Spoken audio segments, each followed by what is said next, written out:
Os doy la bienvenida, oyentes y lectores con curiosidad por conocer más de la intrahistoria de vuestros autores favoritos, hombres y mujeres que decidieron dar el salto al difícil y fascinante mundo de la literatura y la autopublicación. En los próximos minutos descubriremos todo lo que se oculta detrás de las palabras. Estrenamos el podcast con una invitada de lujo y su primera novela, La bodega. Es muy difícil conseguir hacerlo todo bien cuando uno debuta en este mundillo de la autopublicación, pero ella lo ha conseguido. Y no solo eso, sino que incluso se supera con cada nueva publicación. Rocío Acuña nació en Vigo en 1980, está graduada en Historia con mención en Ciencias Históricas en la Universidad de Cantabria y además es técnica superior en imagen para el diagnóstico y la medicina nuclear. La bodega supuso su debut literario. En la espesura del bosque, la vida de las personas que allí viven se ha quedado congelada en el tiempo. Siguen ocultos de una guerra civil ya terminada, tratan de sobrevivir con su esfuerzo y con los frutos que les da el campo. Pero no todas las necesidades vienen de la tierra. Algunas se empeñan en salir de la carretera. Un país en la posguerra, un ser sin prejuicios morales en el anonimato de un bosque. ¿Quién traza la línea del bien y del mal cuando solo quieres sobrevivir? Y si nadie supiera de tu existencia, no abandones la carretera.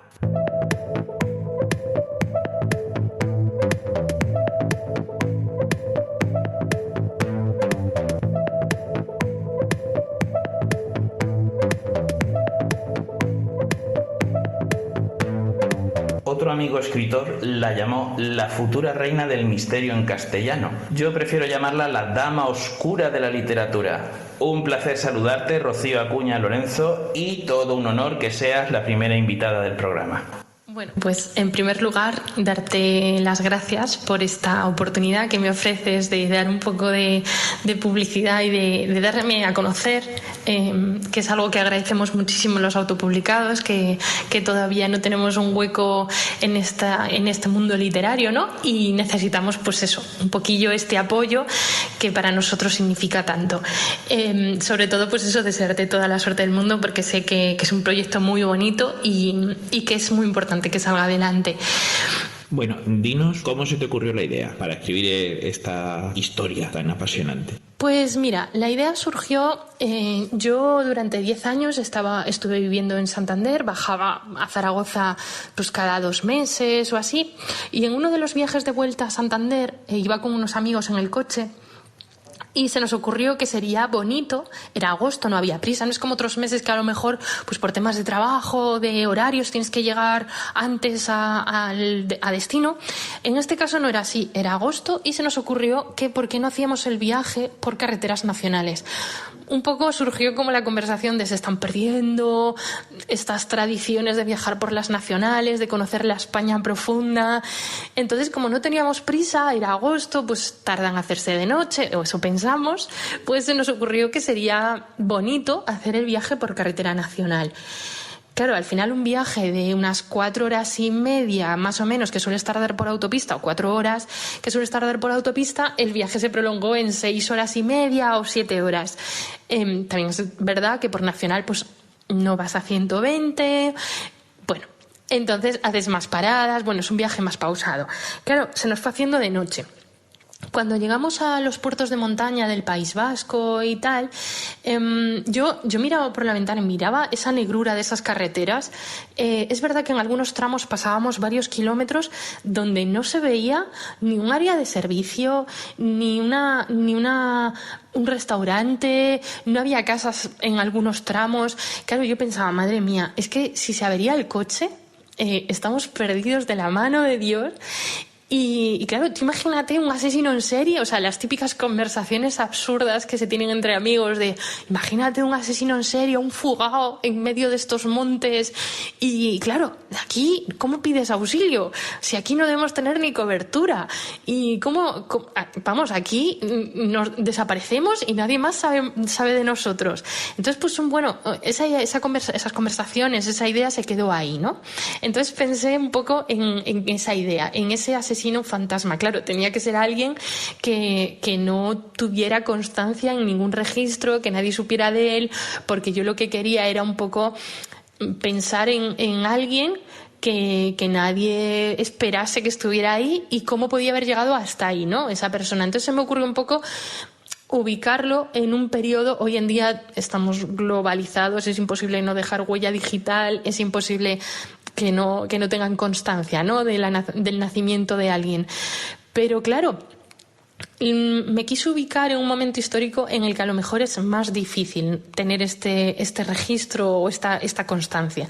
Entonces pensé en la guerra civil y quise centrarme sobre todo en la posguerra, ¿no? Donde por desgracia muchos hombres no volvían a casa. Sobre todo hablo de la Galicia rural, que ya de por sí pues ahí están los pueblos como muy alejados unos de otros, hay mucho monte cerrado entre medias. Entonces yo pensé, bueno, pues me voy a centrar un poco en esos pueblos que por desgracia quedaron deshabitados. Yo en el pueblo en el que me centro en la novela, Sendelle, es el pueblo de mis abuelos. Evidentemente todo es ficticio, todo lo que ocurre en la novela, pero me quise centrar, pues eso, en esos pueblos que por desgracia quedaron deshabitados o quedaron unas pocas mujeres al frente de las casas o las tierras o lo que fuera, y que tienen hijos en esas circunstancias donde hay una inestabilidad política, no hay un registro como tal para llevar al niño a apuntar, o no hay medios para acercarte al registro, que no estaba, claro, estaba en lo que era la capital, no en estos pueblos, ¿no?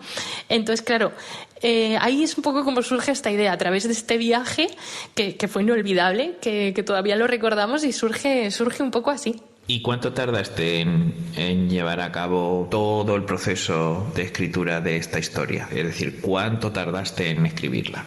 Bueno, pues en plasmarlo en papel, como quien dice, no tardé mucho, 3 o 4 meses, más o menos, tardé en escribirlo, porque la verdad que es una historia que al irse como escribiendo en mi mente a lo largo de estos años, pues fue cogiendo cuerpo antes de que lo escribiera como tal. Entonces luego sí que la idea salió como ya más fluida, porque ya estaba como muy trabajada, muy madurada. Entonces, pues ya te digo, escribiéndola 3 o 4 meses o así. Lo que pasa que luego pues viene el proceso de corrección, de una lectura, corrección, otra lectura, corrección, luego lo envías a tus lectores beta, que se lo vuelven a corregir, o sea, se lo vuelven a leer y te mandan sus correcciones. Entonces, pues al final el proyecto entero, hasta que vio la luz, pues tardé más o menos cerca del año.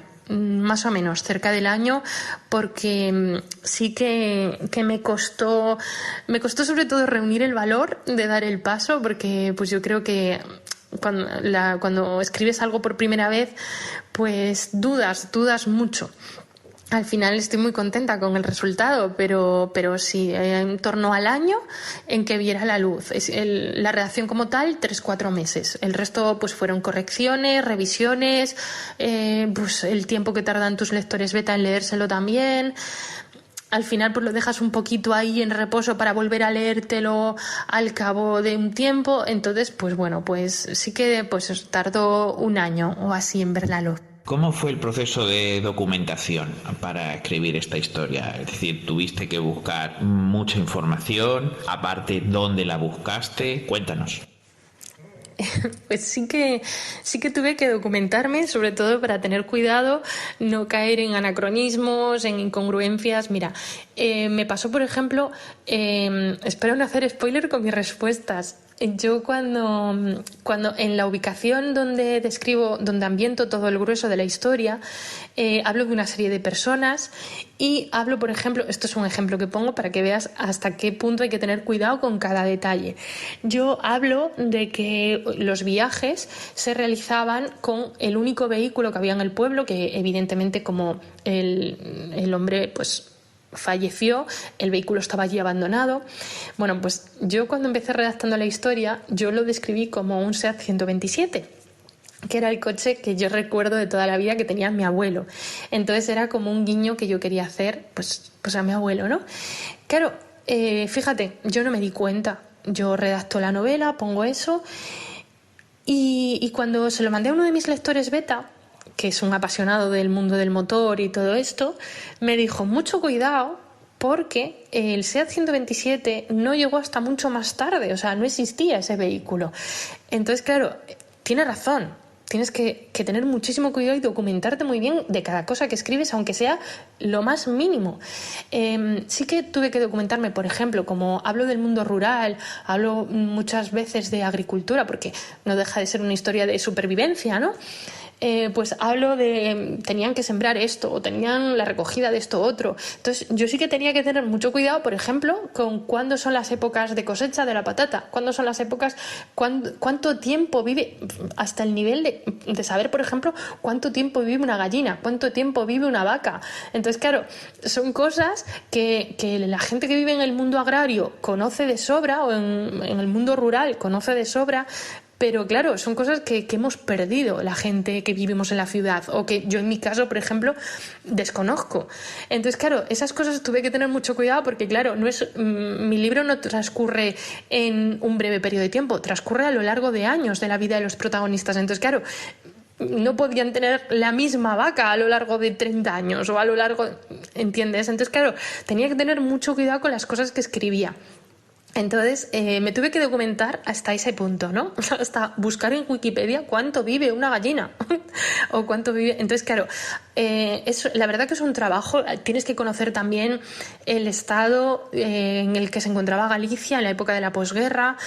Galicia, por desgracia, cada vez más por temas laborales, por temas económicos, por temas de desarrollo tecnológico, y eso que ahora está avanzando mucho. Pero, bueno, es mi tierra, ¿no? Mi tierra natal. De hecho, yo me tuve que ir de allí porque el trabajo estaba fatal cuando yo me lancé al mundo laboral, ¿no? Entonces, claro, en la época de la posguerra, Galicia estaba muy, muy ruralizada todavía, muy abandonada, quiero decir, muy atrasada con respecto a la capital, a Madrid, o con respecto a Barcelona, que estaba muy industrializada. Galicia pues vivía de la pesca, vivía de la ganadería, vivía también de la agricultura, pero claro, no tenía un nivel de desarrollo tecnológico muy avanzado. Entonces, claro, en la posguerra muchas aldeas estaban... muy alejadas, muy abandonadas. Entonces, claro, tenía que ambientarlo con mucho cuidado porque lo quería hacer con mucho cariño y que la gente no pensara que no había tenido el cuidado, el mimo de conocer cuál era la situación de Galicia en la época de la posguerra. Entonces sí que es verdad que tuve que documentarme bastante. ¿Qué fue lo más difícil de todo? Me refiero a todo el proceso, escribir, bueno, tener la idea, escribir la historia, editarla, publicarla. ¿Qué fue lo más difícil? Pues lo más difícil... no lo sé, creo que lo más difícil fue superar a veces ese miedo que tenemos al ridículo, ese miedo a no gustar, ese miedo a fracasar. El dar el paso, porque como te digo es una idea que llevaba muchos años madurando, pero de hecho siempre justificaba cuando me compré el primer portátil, lo justifiqué con me gasto este dinero porque va a ser el ordenador con el que voy a redactar mi primera novela. Bueno, creo que han pasado 3 ordenadores más. Entonces creo que en mi caso el primer paso, el más difícil de superar fue ese, fue luchar contra mis propios demonios y dejar de oír las voces que te dicen que no puedes hacerlo para pensar el voy a intentarlo, el voy a dar el paso. En mi caso fue ese. Luego ya llegaron otros retos más difíciles, como ser capaz de entenderme con la plataforma donde publico los libros, porque en algunas cosas todavía sigo siendo una negada y tengo que pedir auxilio muchas veces. Tenemos los autopublicados encima, el hándicap. En mi caso yo no tengo... por desgracia, un padrino literario que me pague los gastos de edición, de portadas, de correcciones ortotipográficas de empresas súper profesionales. Yo lo mío es todo muy Juan Palomo, como se dice a nivel casero. Entonces, claro, pues te tienes que pelear muchas veces con las nuevas tecnologías. Hoy en día es muy difícil hacer esto si no tienes un esfuerzo por detrás de aprendizaje, de superación, porque no es fácil. Yo entiendo que en mi caso, bueno, pues coincide que me muevo mucho en el mundo digital por temas de trabajo y por temas, estoy estudiando siempre online y sacándome muchos cursos de esta forma. Entonces, pues bueno, gracias a eso, el uso de programas ofimáticos como el Word o como el Excel o como bueno, pues más o menos hacer búsquedas de documentación en plataformas digitales, en bibliotecas digitales, bueno, más o menos ahí me muevo bien, pero por ejemplo he tenido que aprender a utilizar programas de IA para las portadas. Claro, esto para mí es algo novísimo, o sea, yo pertenezco a la generación del 80 y no había, bueno, por no haber, no había ni móviles, o sea, que yo creo que es una generación, la del 80, que nos hemos tenido, bueno, y las anteriores ya no tengo nada, ¿no? Pero en mi caso, yo hablo por mí, es un constante aprendizaje digital. O sea, entonces, claro, el tener que hacer una simple portada, para mí ya supone a lo mejor estar varios días toqueteando, cambiando, mirando, y eso que evidentemente el que vea mis portadas va a decir, pero vamos a ver, que tampoco es que hayas hecho una portada en 3D, no. Sé que mis portadas no son sencillas, pero incluso eso supone un trabajo de conocimiento y de esfuerzo, ¿no? Por intentar hacerlo bien. Una pregunta un tanto comprometida. ¿Escribes para los lectores o escribes para ti? Es una pregunta complicada, sí, es cierto. A ver, yo creo que se escribe para los lectores, pero dejándonos a nosotros en ello, en las letras, ¿no? En la forma de expresarnos. Yo creo que es imposible que el que lea mi novela no me conozca.